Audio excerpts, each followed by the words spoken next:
முருகன் உங்களை காத்துக்கிட்டே இருக்கிறத எப்படி தெரிந்து கொள்ளறது தெரியுமா? இந்த 5 அறிகுறிகள் நீங்க வாழ்க்கையில உணர்றீங்களானா, முருகன் உங்க பின்னாடியே நின்று உங்களை காப்பாத்திட்டு இருக்கிறாரு. முதல், உங்க வாழ்க்கையில சில பேர்கள் தூரமா போறாங்க. அந்த விலகல் வலி கொடுத்தாலும் அதுக்கு காரணம் முருகன் தான். உங்களை காயப்படுத்துறவங்களை உங்க பாதையிலிருந்து அவர் நீக்கிறாரு. 2வது, திடீர்னு மனசு நிம்மதியா உணர்றீங்க. அதுக்கு எந்த காரணமும் இல்லாம இருந்தாலும் அது முருகன் பிரசன்ஸ். அவர் உங்க மனச தொடர நேரம் அது. 3வது, யாருமே உதவாத இடத்துல ஒரு உதவி தானாக வரும்.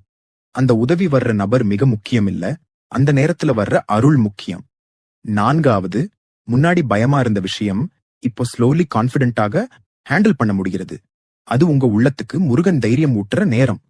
5வது, நீங்க தனியா இருக்கிற நேரத்துல முருகா நினைப்பு தானா வருது. அவர் நினைவாக வரல, அவர் உங்க அருகே வந்து நிற்கிறாரு.